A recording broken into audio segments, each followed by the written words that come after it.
निर्मला सीतारमण वित्त मंत्री,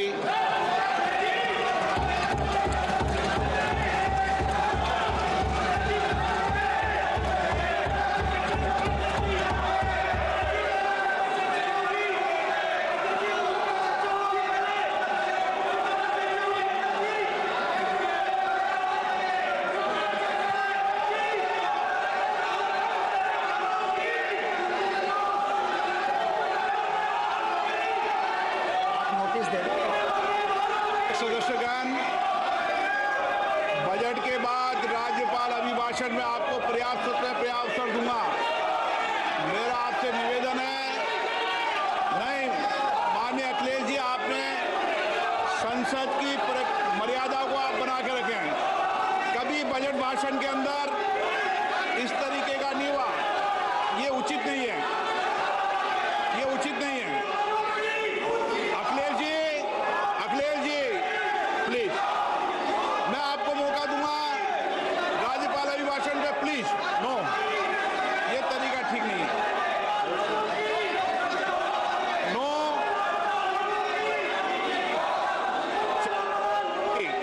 राज्यपाल अभिभाषण पे चर्चा होगी। नो तरीका।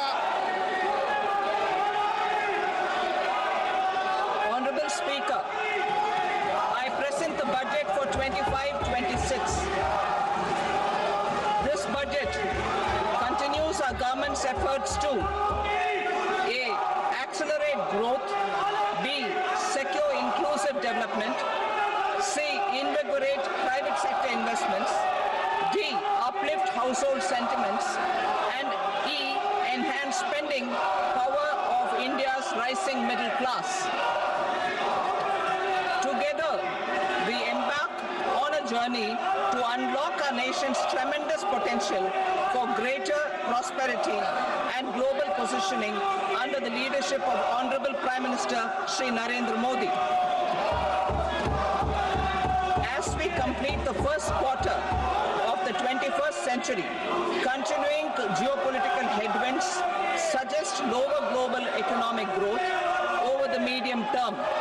However, our aspiration for a Vikasit Bharat inspires us, and the transformative work we have done during our government's first 2 terms guides us to march forward resolutely. Our economy is the fastest growing among all major economies. Our development track record for the past 10 years and structural reforms have drawn global attention. Confidence in India's capability and potential has only grown in this period. We see the next 5 years as a unique opportunity to realize Sabka Vikas, stimulating balanced growth of all regions. The great Telugu poet and playwright Gurujada Apparao had said, "Deshamante matti kadoy, deshamante manushuloy," meaning a country is not just its soil, a country is its people. In line with this, for us, Vikasit Bharat encompasses zero poverty, 100% quality good school education, access to high quality, affordable and comprehensive health care, 100% skilled labor with meaningful employment, 70% women in economic activities, and farmers making our country the food basket of the world.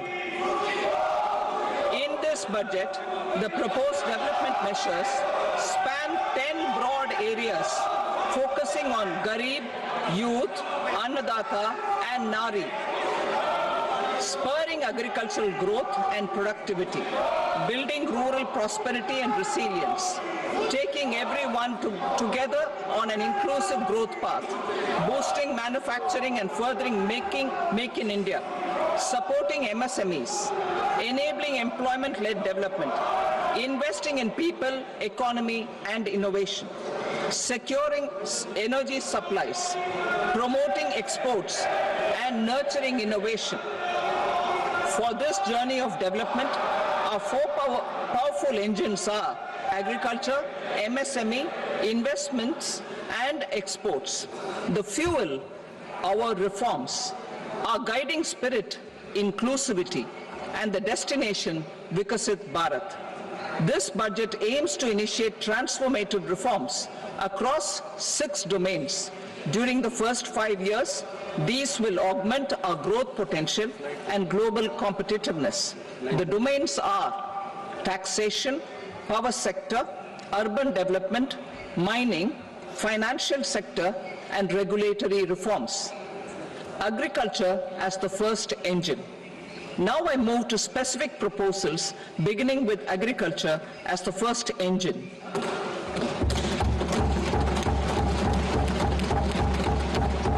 Prime Minister Dhan Dhanya Krishi Yojana, developing agri-districts program. Motivated by the success of the aspirational district program, our government will undertake a Prime Minister Dhan Dhanya Krishi Yojana in partnership with states. Through the convergence of existing schemes and specialized measures, the program will cover 100 districts with low productivity, moderate crop intensity, and below average credit parameters. It aims to 1. Enhance agricultural productivity, 2. Adopt crop diversification and sustainable agricultural practices, 3. Augment post-harvest storage at the panchayat and block level, 4. Improve irrigation facilities, and 5. Facilitate availability of long-term and short-term credit. This program is likely to help 1.7 crore farmers. Building rural prosperity and resilience. A comprehensive multi-sectoral rural prosperity and resilience program will be launched in partnership with the states. This will address underemployment in agriculture through skilling, investment, technology, and invigorating the rural economy. The goal is to generate ample opportunities in rural areas so that migration is an option but not a necessity. The program will focus on rural women, young farmers, rural youth, marginal and small farmers, and landless families. The details are in Annexure A.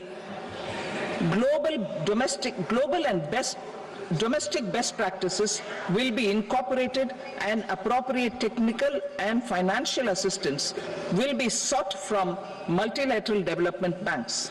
In Phase 1, 100 developing agri-districts will be covered. Atmanirbharta in pulses. Our government is implementing the National Mission for Edible Oilseed for achieving Atmanirbharta in edible oils. Our farmers have the capability to grow enough for our needs and more. 10 years ago, we made concerted efforts and succeeded in achieving near self-sufficiency in pulses.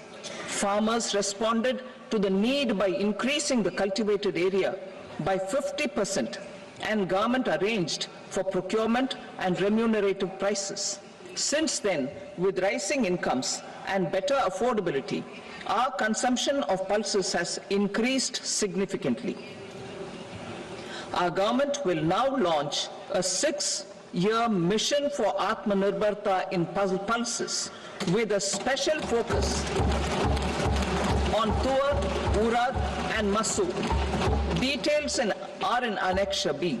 Central agencies such as NAFED and NCCF will be ready to procure these 3 pulses as much as offered during the next 4 years from farmers who register with these agencies and enter into agreements. Comprehensive program for vegetables and fruits.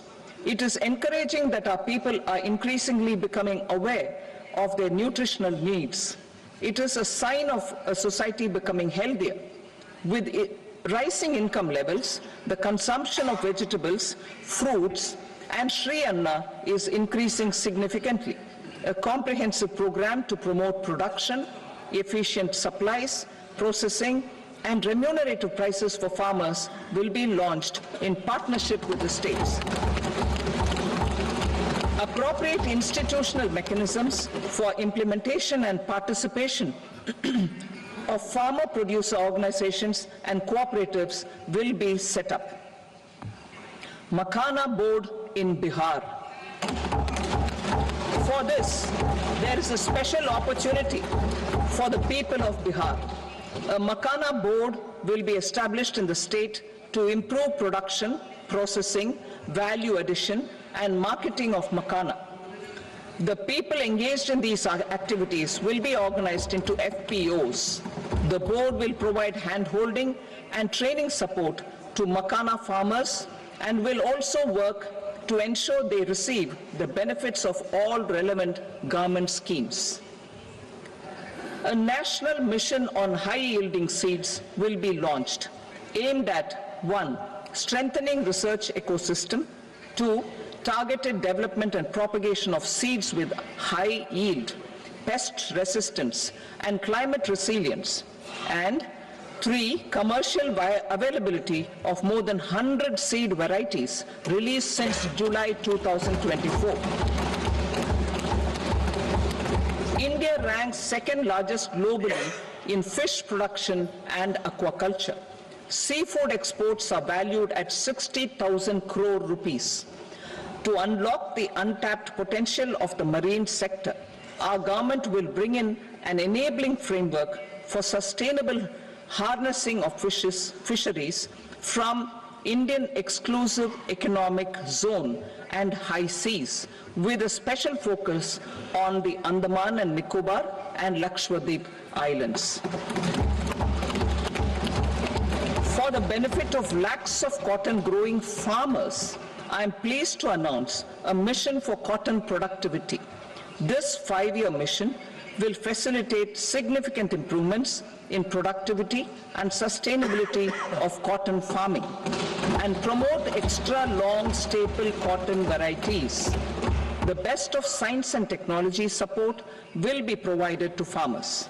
Aligned with our integrated 5F vision for the textile sector, this will help in increasing incomes of the farmers and ensure a steady supply of quality cotton for rejuvenating India's traditional textile sector. Kisan credit cards facilitate short-term loans for 7.7 crore farmers, fishermen, and dairy farmers. The loan limit under modified interest subvention scheme will be enhanced from 3 lakh rupees to 5 lakh rupees for loans taken through the KCC. For Atmanirbharta in urea production, our government had reopened 3 dormant urea plants in the eastern region. To further augment urea supply, a plant with annual capacity of 12.7 lakh metric tons will be set up at Namrup in Assam.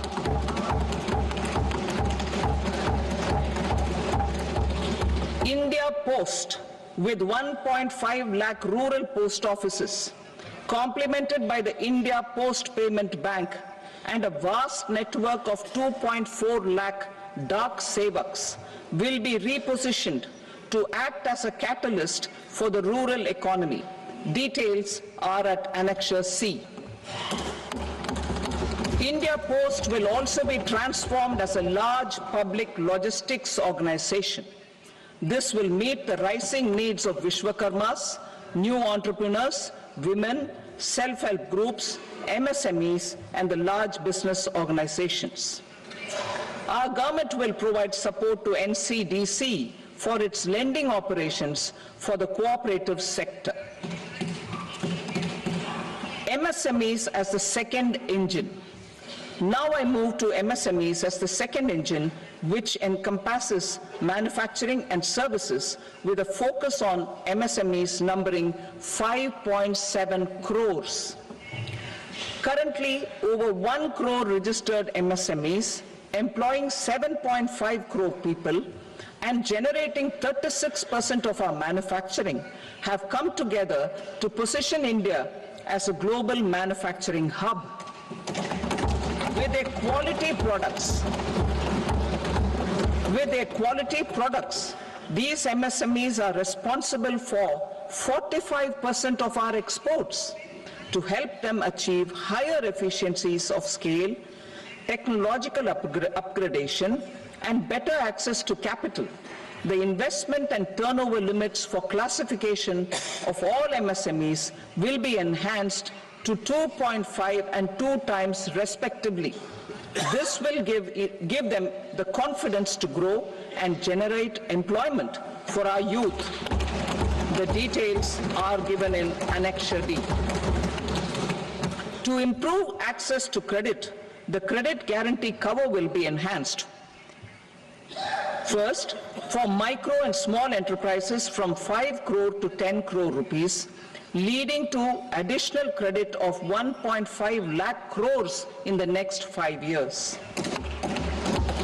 Second, for startups from 10 crore rupees to 20 crore rupees, with the guarantee fee being moderated to 1% for loans in 27 focus sectors which are important for Atmanirbhar Bharat. And for well-run exporter MSMEs, for term loans up to 20 crore rupees. Also for the micro enterprises, we will introduce customized credit cards with a 5 lakh rupee limit for micro enterprises registered on Udyam portal. In the first year, 10 lakh such cards will be issued. Fund of funds for startups. The Alternate Investment Fund, AIFs, for startups have received commitments of more than 91,000 crores rupees. These are supported by the fund of funds set up with the Government of India's contribution of 10,000 crore rupees. Now, a new fund of funds with expanded scope and a fresh contribution of another 10,000 crore rupees will be set up.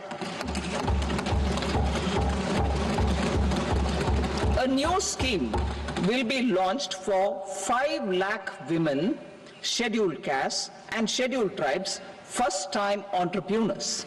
This will provide term loans up to 2 crore rupees during the next 5 years. The scheme will incorporate lessons from the successful Stand Up India scheme. Online capacity building for entrepreneurship and managerial skills will also be organized. Measures for labor-intensive sectors. To promote employment and entrepreneurship opportunities in labor-intensive sectors, our government will undertake specific policy and facilitation measures. To enhance the productivity, quality, and competitiveness of India's footwear and leather sector, a focus product scheme will be implemented. The scheme will support design capacity, component manufacturing, and machinery required for production of non-leather quality footwear, besides the support for leather footwear and products.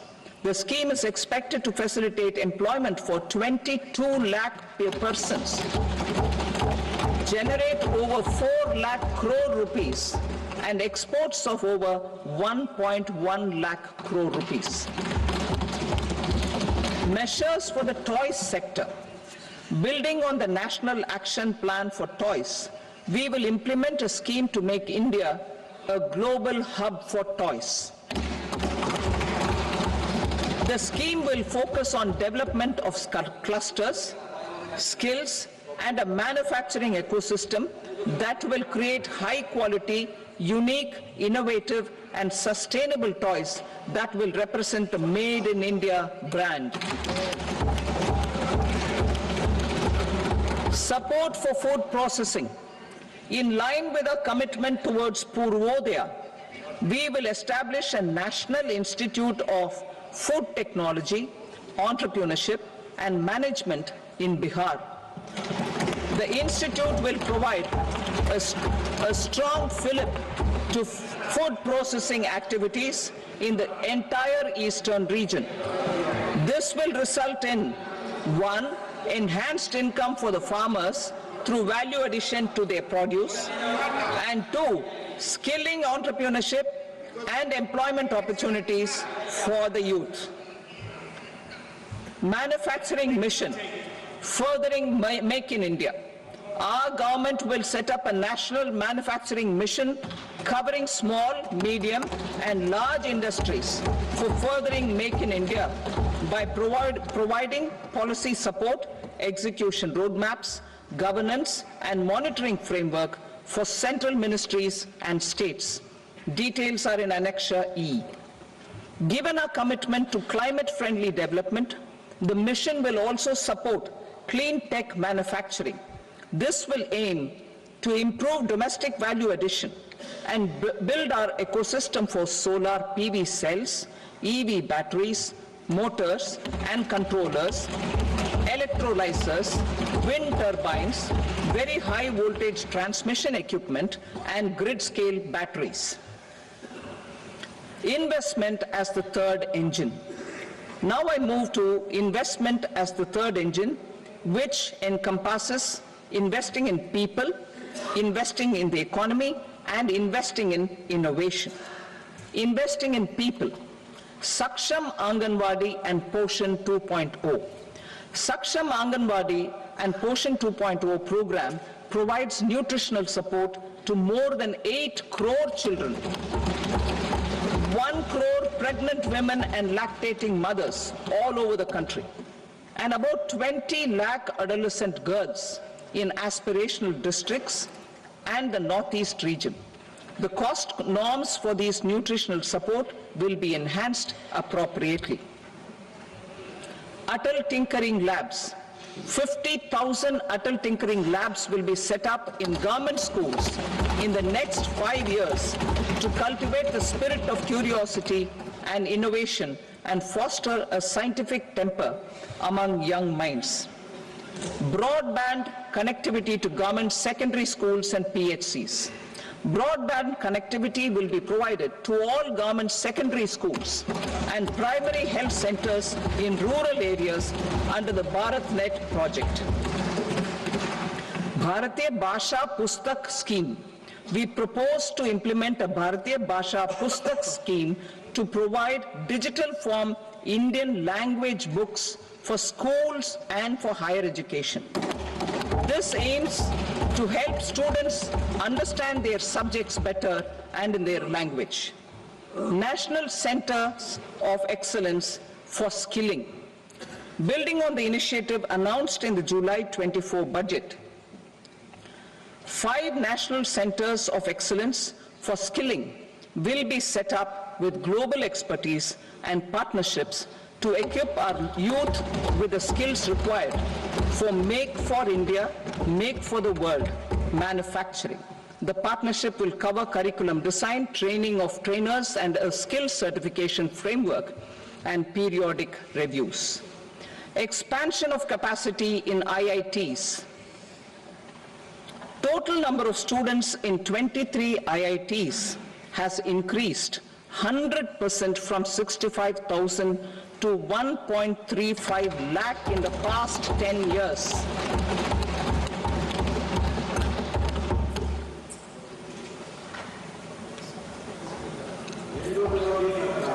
Additional infrastructure will be created in the 5 IITs started after 2014 to facilitate education for 6,500 more students.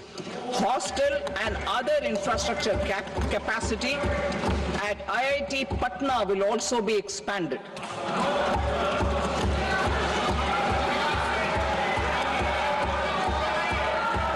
Center of Excellence.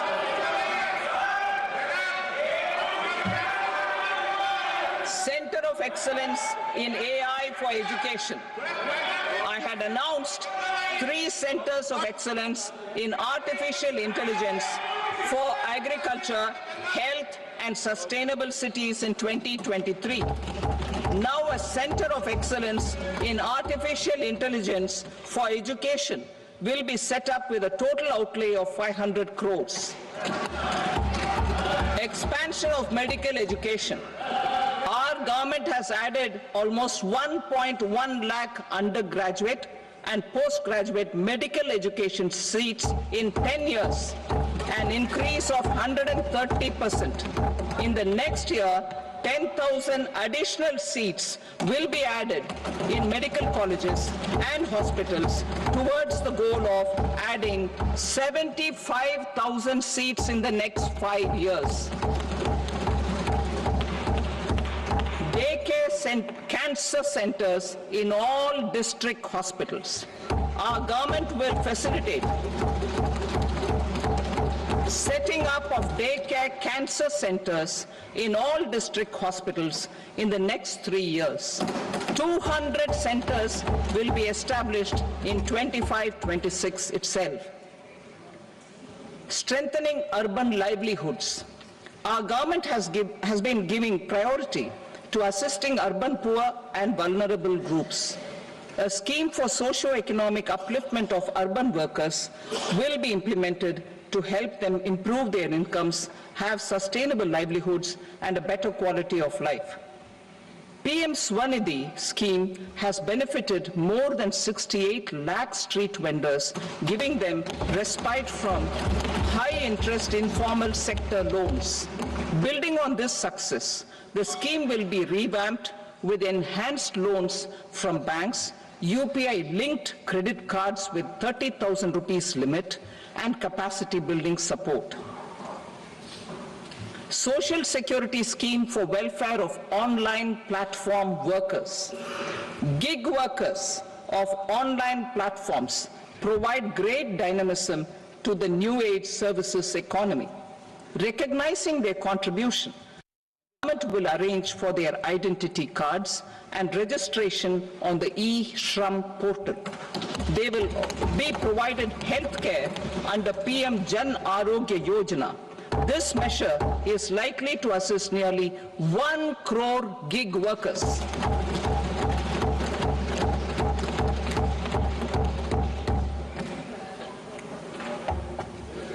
Investing in the economy. Public-private partnership in infrastructure. Each infrastructure-related ministry will come up with a 3-year pipeline of projects that can be implemented in PPP mode. States will also be encouraged to do so and can seek support from the India Infrastructure Project Development Fund, which is a scheme to prepare PPP proposals. Support to states for infrastructure. An outlay of 1.5 lakh crore is proposed for the 50-year interest-free loans to states for capital expenditure and incentives for reforms. Building on the success of the first asset monetization plan announced in 2021, the second plan for 2025 to 30 will be launched to plow back capital of 10 lakh crore in new projects. Regulatory and fiscal measures will be fine-tuned to support the plan. Jal Jeevan Mission. Since 2019, 15 crore households representing 80% of India's rural population have been provided access to portable tap water connections. To achieve 100% coverage, I am pleased to announce the extension of this mission until 2028 with an enhanced total outlay. The mission's focus will be on the quality of infrastructure and O&M of rural piped water supply schemes through Jan Bhagidari. A separate MOU or separate MOUs will be signed with the states and union territories to ensure sustainability and citizen-centric water services delivery. Urban sector reforms. Building on the July budget proposals, urban sector reforms related to governance, municipal services, urban land and planning will be incentivized. Urban Challenge Fund. The government will set up an urban challenge fund of 1 lakh crore rupees to implement the proposals for cities as growth hubs. creative redevelopment of cities and for water and sanitation purposes announced in the July budget.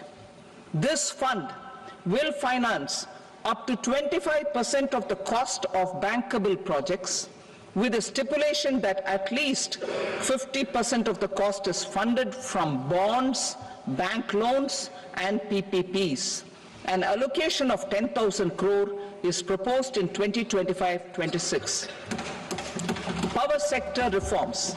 We will incentivize electricity distribution reforms and augmentation of intra-state transmission capacity by states. This will improve financial health and capacity of electricity companies.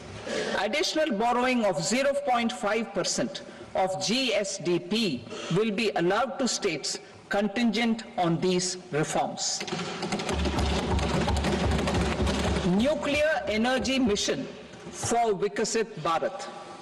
Development of at least 100 gigawatt of nuclear energy by 2047 is essential for our energy transition efforts. For an active partnership with the private sector towards this goal, amendments to the Atomic Energy Act and the Civil Liability for Nuclear Damage Act will be taken up. A nuclear energy mission for research and development of small modular reactors with an outlay of 20,000 crore will be set up. At least 5 indigenously developed small modular reactors will be operationalized by 2033. Shipbuilding. The shipbuilding financial assistance policy will be revamped to address cost disadvantages. This will also include credit notes for shipbreaking in Indian yards to promote the circular economy. Large ships above a specified size will be included in the infrastructure harmonized master list. Shipbuilding clusters will be facilitated to increase the range, categories and capacity of ships. This will include additional infrastructure, facilities, skilling and technology to develop the entire ecosystem. Maritime Development Fund. For long-term financing for the maritime industry, a Maritime Development Fund with a corpus of 25,000 crore rupees will be set up. This will be for distributed support and promoting competition. This will have up to 49% contribution by the government, and the balance will be mobilized from ports and from private sector. UDAN regional connectivity schemes. UDAN has enabled 1.5 crore middle-class people to meet their aspirations for speedier travel. The scheme has connected 88 airports, and operationalized 619 routes. Inspired by that success, a modified UDAN scheme will be launched to enhance regional connectivity to 120 new destinations and carry 4 crore passengers in the next 10 years. 4 crore additional passengers in the next 10 years. The scheme will also support helipads and smaller airports in hilly, aspirational and northeast regional districts. Greenfield airports will be facilitated in Bihar to meet the future needs of the state. These will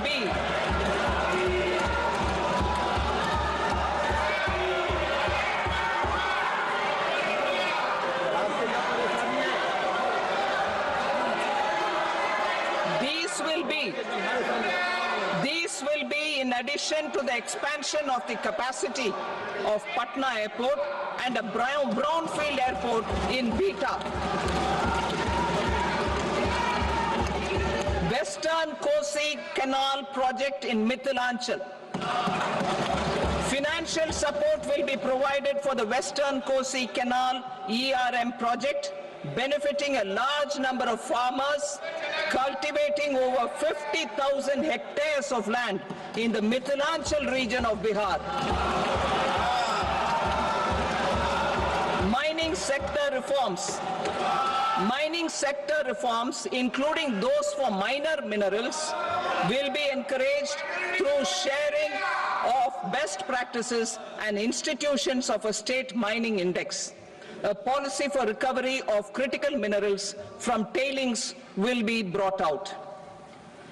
Under the special window for affordable and mid-income housing, SWAMI, 50,000 dwelling units in stressed housing projects have been completed and keys handed over to home buyers.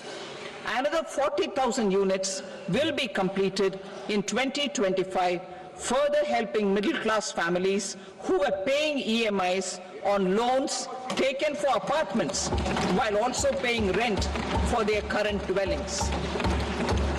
Building on this success, SWAMI Fund 2 will be established as a blended finance facility with contribution from the government, banks and private investors. This fund of 15,000 crore rupees will aim for expeditious completion of another 1 lakh units. PM Gati Shakti data for private sector. For furthering PPPs and assisting the private sector in project planning, access to relevant data and maps from the PM Gati Shakti portal will be provided. Tourism for employment-led growth. Top 50 tourist destination sites in the country will be developed in partnership with states through a challenge mode. Land for building key infrastructure will have to be provided by the states. Hotels in these destinations will be included in the infrastructure harmonized list. The following measures will be taken for facilitating employment-led growth. Organizing intensive skill development programs for our youth, including in institutes of hospitality management. Providing mudra loans for homestays. Improving ease of travel and connectivity to tourist destinations. Providing performance-linked incentives to states for effective destination management, including tourist amenities, cleanliness, and marketing efforts. And introducing streamlined e-visa facilities along with visa fee waivers for certain tourist groups. Continuing with the emphasis on places of spiritual and religious significance in the July budget, there will be a special focus on destinations related to the life and times of Lord Buddha. Medical tourism and heal in India. Medical tourism and heal in India will be promoted in partnership with the private sector along with capacity building and easier visa norms. Investing in innovation. To implement private sector-driven research, development and innovation initiatives announced in the July budget, I am now allocating 20,000 crore rupees for this purpose. A deep tech fund of funds will also be explored to catalyze the next generation startups as a part of this initiative. In the next 5 years, under the PM Research Fellowship Scheme, we will provide 10,000 fellowships for technological research in IITs and IISc with enhanced financial support. The second gene bank with 10 lakh germplasm lines will be set up for future food and nutritional security. This will provide conservation support to both public and private sectors for genetic resources. We will start a national geospatial mission to develop foundational geospatial infrastructure and data. Using PM Gati Shakti, this mission will facilitate modernization of land records, urban planning, and design of infrastructure projects. A Gyan Bharatam mission for survey, documentation, and conservation of our manuscript heritage with academic institutions, museums, libraries, and private collectors will be undertaken to cover more than 1 crore manuscripts. We will set up a national digital repository of Indian knowledge systems for knowledge sharing. Now I move to exports as the fourth engine. We will set up an export promotion mission with sectoral and ministerial targets driven jointly by the Ministries of Commerce, MSME, and Finance. It will facilitate easy access to export credit, cross-border factoring support, support to MSMEs to tackle non-tariff measures in overseas markets. A digital public infrastructure, Bharat Trade Net, for international trade will be set up as a unified platform for trade documentation and financing solutions. This will complement the Unified Logistics Interface platform. The BTN will be aligned with international practices. Support will be provided to develop domestic manufacturing capacities for our economy's integration with global supply chains. Sectors will be identified based on objective criteria. Facilitation groups with participation of senior officers and industry representatives will be formed for select products and supply chains. Through this, there are huge opportunities related to Industry 4.0, which needs high skills and talent. Our youth have both. Our government will support the domestic electronic equipment industry to leverage this opportunity for the benefit of our youth. A national framework will be formulated as guidance to states for promoting global capability centers in emerging Tier 2 cities. This will suggest measures for enhancing availability of talent and infrastructure, building bylaw reforms, and mechanisms for collaboration with industry. Our government will facilitate upgradation of infrastructure and warehousing for air cargo, including high-value perishable horticultural produce. Cargo screening and customs protocol will be streamlined and made user-friendly. Reforms as the fuel. Over the past 10 years, our government has implemented several reforms for convenience of taxpayers, such as faceless assessment, 2, taxpayer charter, 3, faster returns, 4, almost 99% returns being on self-assessment, and 5, Vivad Se Vishwas scheme.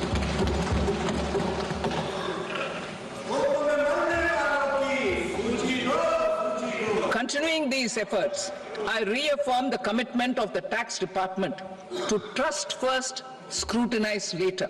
I also propose to introduce the new income tax bill next week.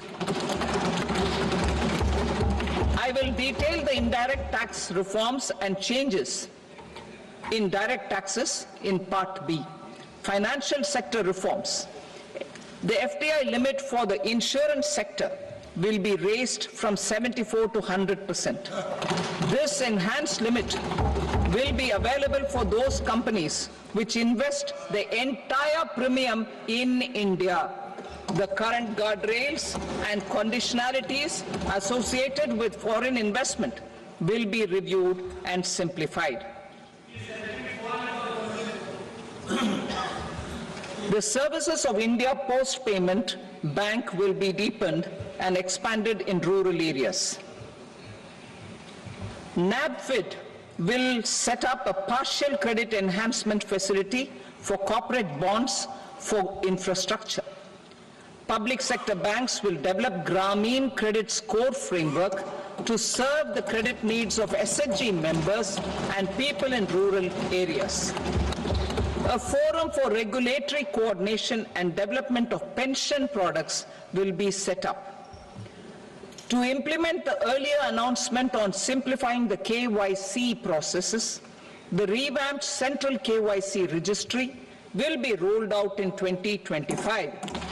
We will also implement a streamlined system for periodic updating.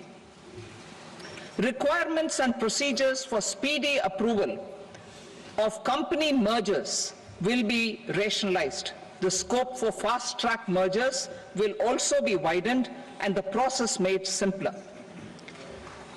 As proposed in the interim budget, we signed bilateral investment treaties with 2 countries in 2024 to encourage sustained foreign investment, and in the spirit of First Develop India, the current model BIT will be revamped and made more investor-friendly.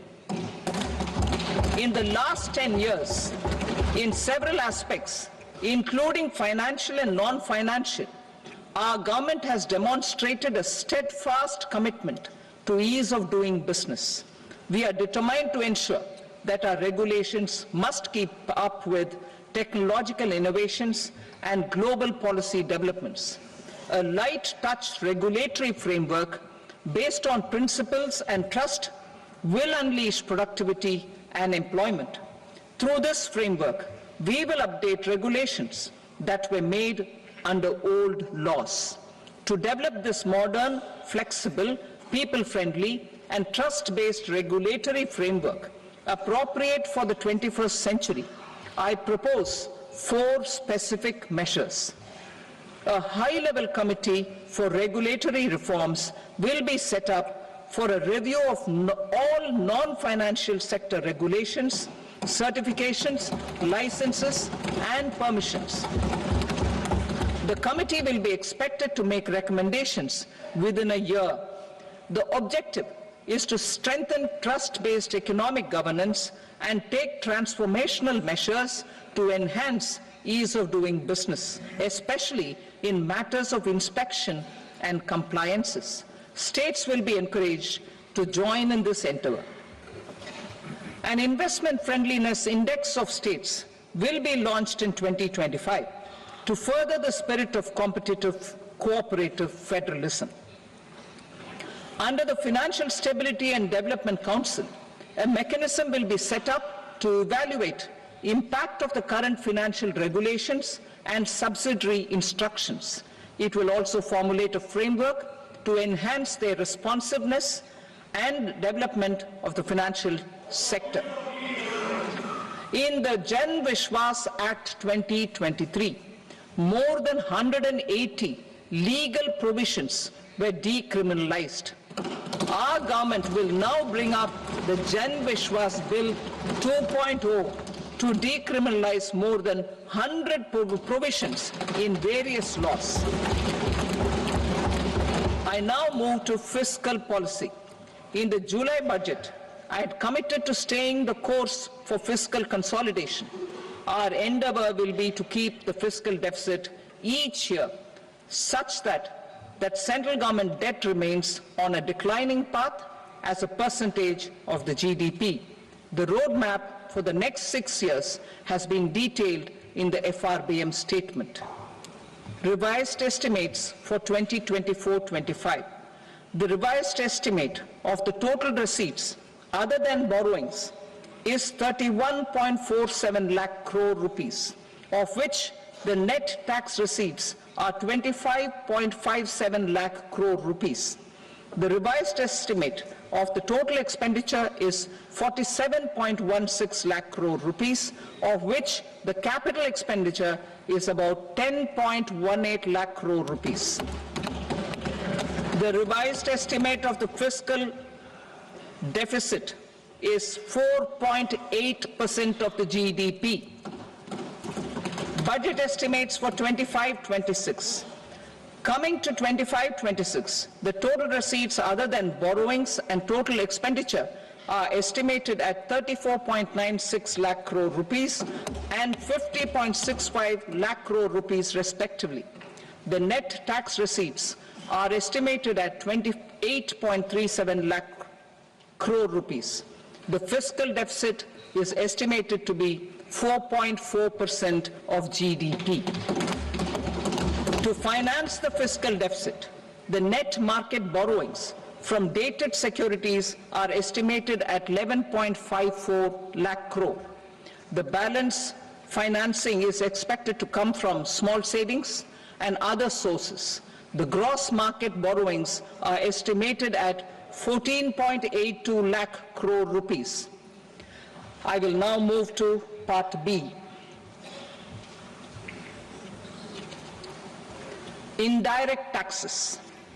My proposals relating to customs aim to rationalize tariff structure and address duty inversion.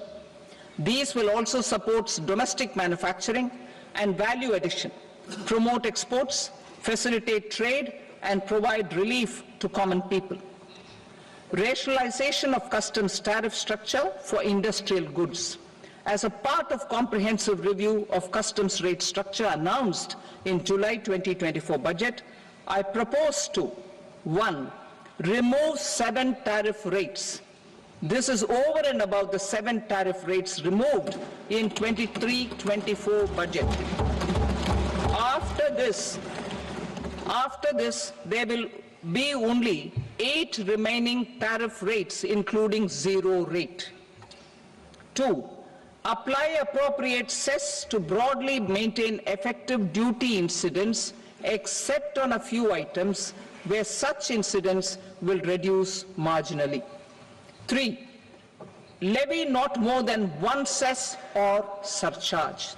Therefore, I propose to exempt social welfare surcharge on 82 tariff lines that are subject to a cess. I shall now take up sector-specific proposals. To provide relief to patients, particularly those suffering from cancer, rare diseases, and other severe chronic diseases, I propose to add 36 life-saving drugs and medicines to the list of medicines fully exempted from basic custom duty.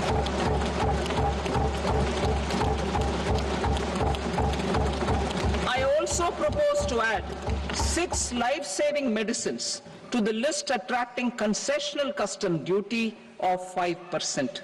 Full exemption and concessional duty will also respectively apply on the bulk drugs for manufacture of the above. Specified drugs and medicines under patient assistance programs run by the pharmaceutical companies are fully exempt from BCD, provided the medicines are supplied free of cost to the patients. I propose to add 37 more medicines along with 13 new patient assistance programs. Support to domestic manufacturing and value addition. Critical minerals. In the July 2024 budget, I had fully exempted BCD on 25 critical minerals that are not domestically available. I had also reduced BCD of 2 other such minerals to provide a major fillip to their processing, especially by MSMEs. Now, I propose to fully exempt cobalt powder and waste, the scrap of lithium-ion battery, lead, zinc, and 12 more critical minerals. This will help secure the availability for manufacturing in India and promote more jobs for our youth.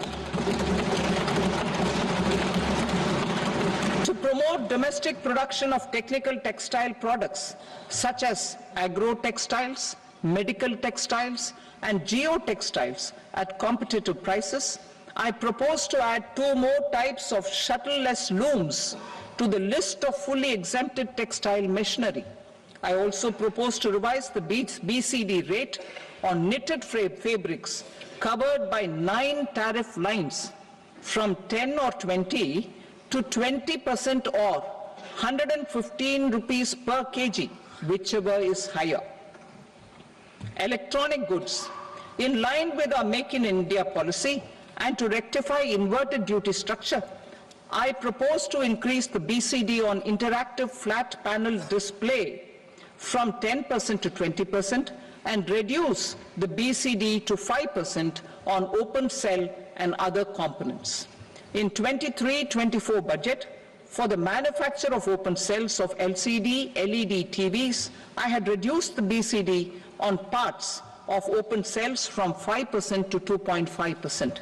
To further boost the manufacture of such open cells, the BCD on these parts will now stand exempted. Lithium-ion battery. To the list of exempted capital goods, I propose to add 35 additional capital goods for EV battery manufacturing and 28 additional capital goods for mobile phone battery manufacturing. This will boost domestic manufacture of lithium-ion batteries, both for mobile phones and for electric vehicles. Shipping sector. Considering that shipbuilding has a long gestation period, I propose to continue the exemption of BCD on raw materials, components, consumables, or parts for the manufacture of ships for another 10 years.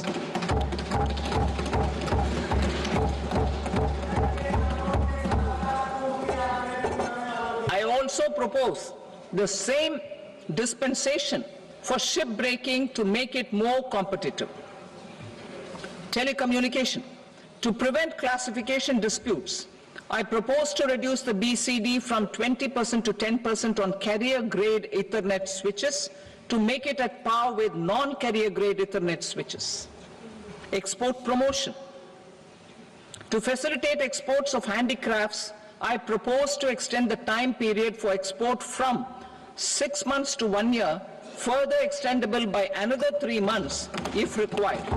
I also propose to add 9 items to the list of duty-free inputs. Leather sector. I propose to fully exempt BCD on wet blue leather to facilitate imports for domestic value addition and employment. I also propose to exempt crust leather from 20% export duty to facilitate exports by small tanners. Marine products. To enhance India's competitiveness in the global seafood market, I propose to reduce BCD from 30% to 5% on frozen fish paste, surimi, for manufacture and export of its analog products. I also propose to reduce BCD from 15% to 5% on fish hydrolysates for manufacture of fish and shrimp feed.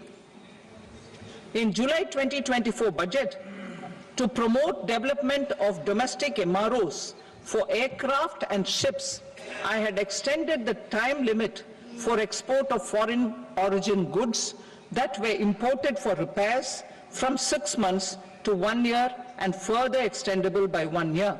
I now propose to extend the same dispensation for railway goods. Time limit for provisional assessment. Presently, the Customs Act 1962 does not provide any time limit to finalize provisional assessments, leading to uncertainty and cost to trade. As a measure of promoting ease of doing business, I propose to fix a time limit of 2 years, extendable by a year, for finalizing the provisional assessment. I propose to introduce a new provision that will enable importers or exporters, after clearance of goods, to voluntarily declare material facts and pay duty with interest but without penalty. This will incentivize voluntary compliance. However, this will not apply in cases where department has already initiated audit or investigation proceedings. For industry to better plan their imports, I propose to extend the time limit for the end use of imported inputs in the relevant rules from 6 months to 1 year. This will provide operational flexibility in view of cost and uncertainty of supply. Further, such importers will now have to file only quarterly statements instead of a monthly statement.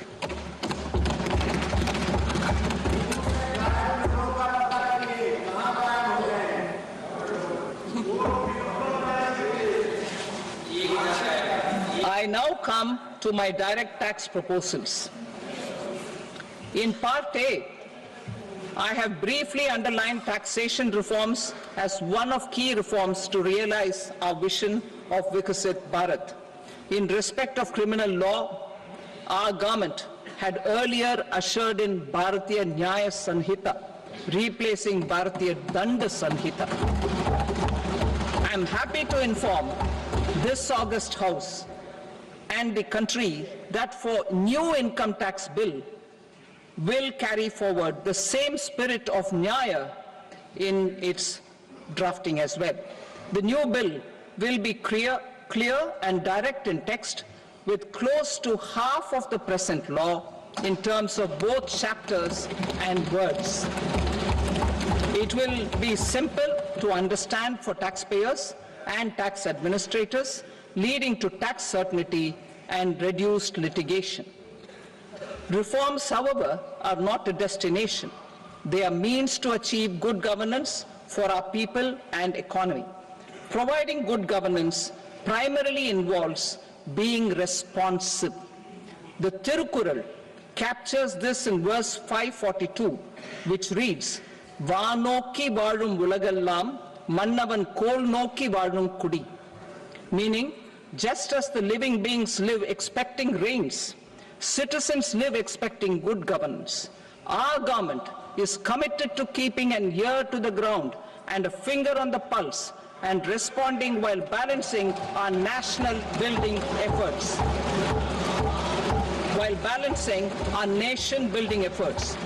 The following measures will detail just how our government will, under the guidance of PM Modi, has taken steps to understand and address.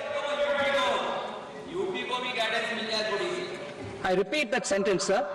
The following measures will detail just how our government, under the guidance of PM Modi, has taken steps to understand and address the needs voiced by our citizens.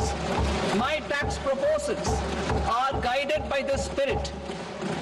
The objectives of my proposals are as follows. Personal income tax reforms with special focus on middle class. Rationalization of TDS and TCS for easing difficulties. Encouraging voluntary compliance. Reducing compliance burden. Ease of doing business, employment and investment. I will come to my proposal on personal income tax towards the end. TDS and TCS, rationalization for easing difficulties. I propose to rationalize tax deduction at source, TDS, by reducing the number of rates and thresholds above which TDS is deducted. Further, threshold amounts for tax deduction will be increased for better clarity and uniformity. The limit for tax deduction on interest for senior citizens is being doubled from the present 50,000 rupees to 1 lakh rupees. Similarly, the annual limit of 2.40 lakh rupees for TDS on rent is being increased to 6 lakh rupees. This will reduce the number of transactions liable to TDS, thus benefiting small taxpayers receiving small payments. The threshold to collect tax at source, the TCS, on remittances under RBI's liberalized remittance scheme, the LRS, is proposed to be increased from 7 lakh to 10 lakhs. I also propose to remove TCS on remittances for education purposes, where such remittances is out of a loan taken from a specified financial institution. Both TDS and TCS are being applied on any transaction related to sale of goods. To prevent such compliance difficulties, I propose to omit the TCS. I also propose that the provisions of the higher TDS deduction will now apply only in non-PAN cases.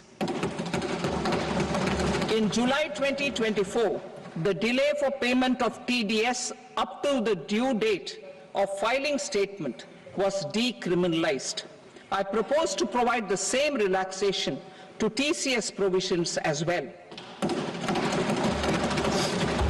The government under the leadership of Prime Minister Modi believes in Sabka Saath, Sabka Vikas, Sabka Vishwas and Sabka Prayas. In line with this, we brought in updated return facility in 2022 for voluntary compliance by taxpayers who had omitted to report their correct income. Our trust in taxpayers was proved right. Nearly 90 lakh taxpayers voluntarily updated their incomes by paying additional tax. Taking this trust further, I now propose to extend the time limit to file updated returns for any assessment year from the current limit of 2 years to 4 years. I propose to reduce the compliance burden for small charitable trusts and institutions by increasing their period of registration from 5 years to 10 years. It is also proposed that disproportionate consequences do not arise for minor defaults such as incomplete applications filed by charitable entities. Presently, taxpayers can claim the annual value of self-occupied properties as nil only on the fulfillment of certain conditions. Considering the difficulties faced by taxpayers, it is proposed to allow the benefit of 2 such self-occupied properties without any condition. To streamline the process of transfer pricing and to provide an alternative to yearly examination, I propose to introduce a scheme for determining arm's length price of international transaction for a block period of 3 years. This will be in line with global best practices. With a view to reduce litigation and provide certainty in international taxation, the scope of safe harbor rules is being expanded. A number of senior and very senior citizens have very old national savings schemes accounts. As interest is no longer payable on such accounts, I propose to exempt withdrawals made from NSS by individuals on or after 29th August 2024. I am also proposing to allow similar treatment to NPS Vatsalya accounts as is available to normal NPS accounts subject to overall limits. In my speech in July 2024, I had promised that all processes, including giving effect to appellate orders, shall be digitalized and made paperless over the next 2 years. So I'm happy to announce that digitalization is being made operational now. In July 2024, we brought in the Vivad Se Vishwas scheme to resolve income tax disputes pending in appeal. The scheme has received a great response, with nearly 33,000 taxpayers having availed of the scheme to settle their disputes.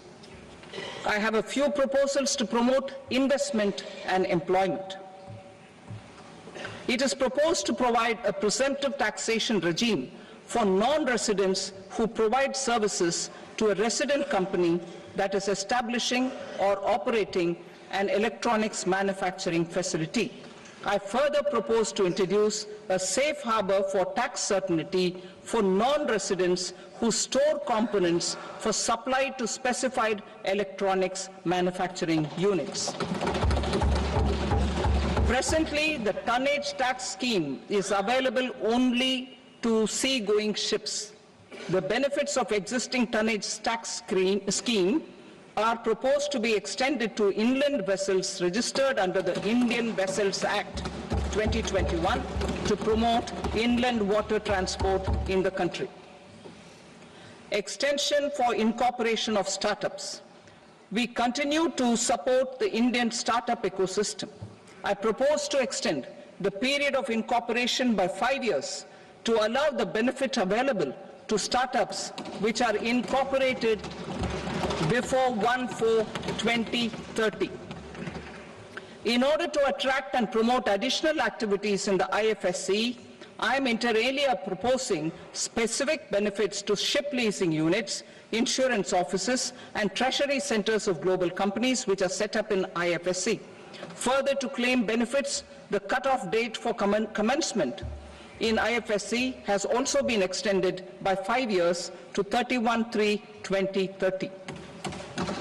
Category 1 and Category 2 AIFs are undertaking investments in infrastructure and other such sectors. I propose to provide certainty of taxation to these entities on the gains from securities, to promote funding from sovereign wealth funds and pension funds to the infrastructure sector. I propose to extend the date of making an investment by 5 more years up to 31st March 2030.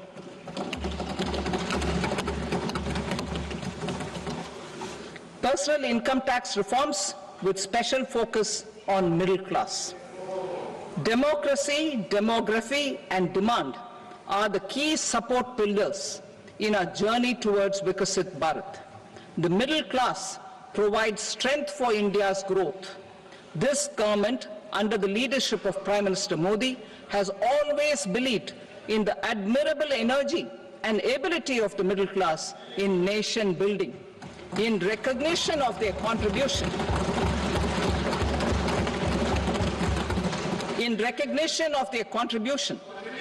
we have periodically reduced their tax burden. Right after 2014, the nil tax slab was raised to 2.5 lakhs of rupees, which was further raised to 5 lakh rupees in 2019 and to 7 lakh rupees in 2023. This is reflective of our government's trust on the middle class taxpayers. I am now happy to announce that there will be no income tax payable up to income of 12 lakh rupees.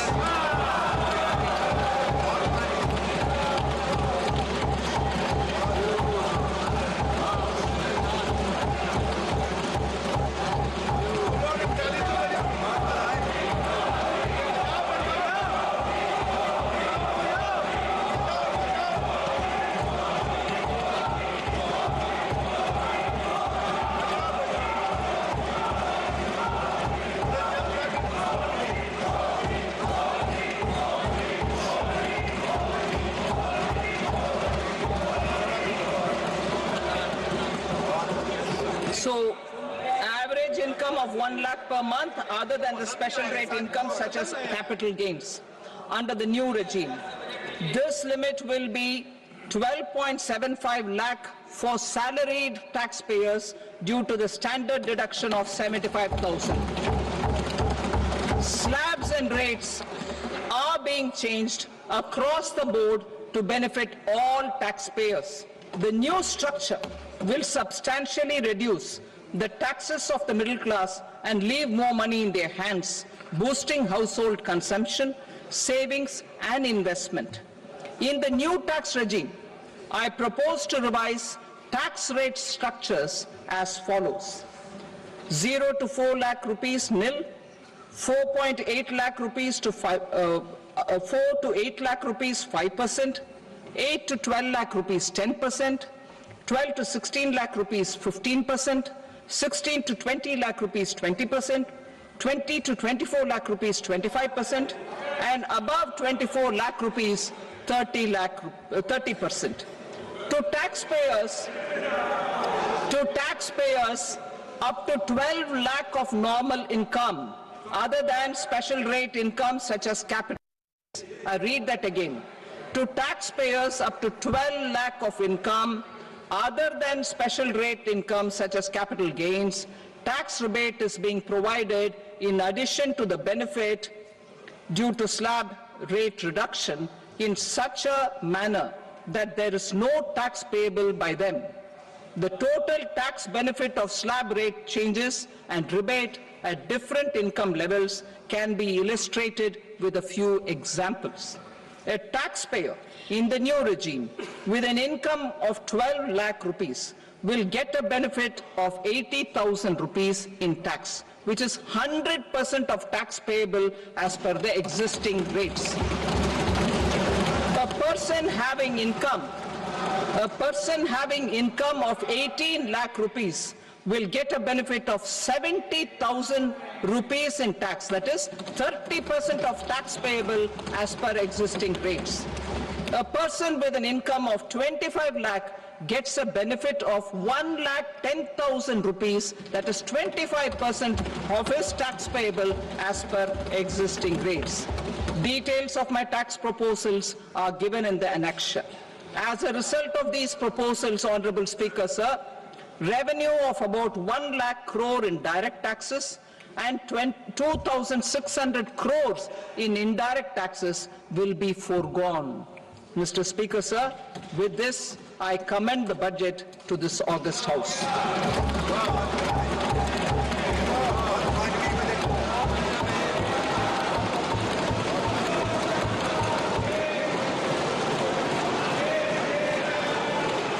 Item number 2, Srimati Nirmala Sitharaman.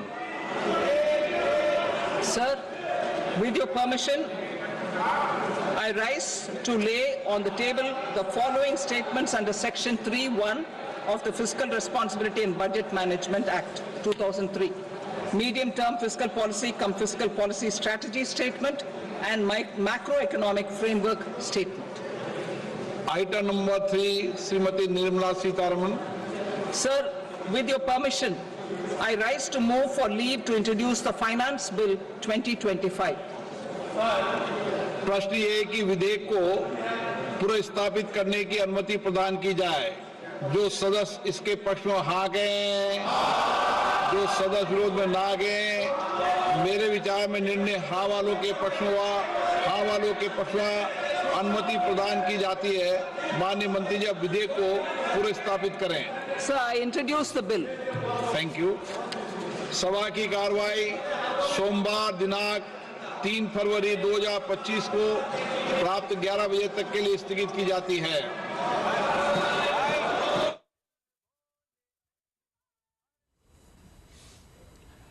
तो ये budget जो है पेश हो चुका है। रसीम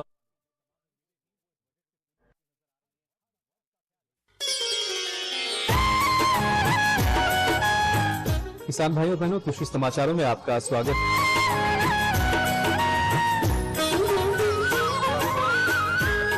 doctor साहब आए हुए हैं आपके प्रश्नों के समाधान के लिए।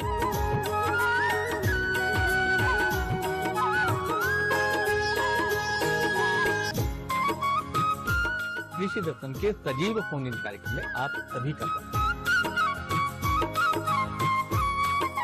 समय पे खाद, समय पे पानी, रोग कीट पे रहे निगरानी, पैदावार बढ़ेगी निश्चित, बात कीमती जिसने मानी।